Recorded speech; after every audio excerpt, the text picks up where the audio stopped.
My child was admitted to the medical center. Nobody from relatives showed up. However, a couple of days afterward, mother messaged, "Could you assist with your siblings' vacation fund? $5,000 would suffice." I simply severed ties with them. The following day, my father phoned multiple times, and when I picked up, he was. I observed the screens flash gradually, systematically, as if they weren't linked to a young child battling for air. My kid Layla had been at the facility for more than 24 hours. Lung infection, severe enough to place us in intensive care. The caregivers were excellent, but they can only provide limited solace when you're walking the corridors at 3 in the morning, frightened and isolated. I dispatched messages that initial evening. To my mother, to my father, even to my sibling Jason, although we hadn't communicated in weeks since he was occupied with marriage preparations. No replies came, absolutely none. I extended them some grace, assuming perhaps they were resting or overlooked it in some way. By the subsequent dawn, still zilch. And I truly mean zilch. A caregiver fetched me some Java. I hadn't consumed anything. Layla moved slightly during her rest once, but the breathing device remained attached.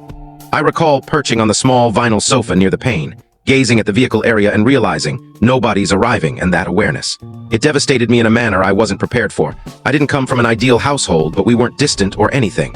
I phoned my mother bi-weekly, aided my father with documents when his spine began troubling him, even provided Jason and his betrothed $1,200 recently to handle an urgent issue with their ceremony location. I didn't request repayment. So when 48 hours elapsed in that treatment space and still nobody contacted, I sensed a change had occurred. I was grasping Layla's palm, observing her at last drift into genuine slumber when my device vibrated. It was a note from my mother. No inquiry about Layla's condition. No, we're heading over. Simply this. Could you assist with your siblings' vacation fund? $5,000 would suffice. I gazed at it for such a duration that the display faded. Then I powered down the device. That evening I remained with Layla and reached a conclusion. I was finished serving as the clan's fallback. Damn, the heartfelt release. If they couldn't appear for my child amid the most terrifying instant of her existence, then they weren't kin to me any longer. I disconnected from them, obstructed my mother, obstructed Jason, didn't trouble with justifications, just vanished from their realm as they had vanished from mine. The next dawn my father contacted, not singly. 16 attempts before 9 o'clock. I ignored the initial 15, but on the 16th I responded. And the instant I uttered greetings, he commenced shouting.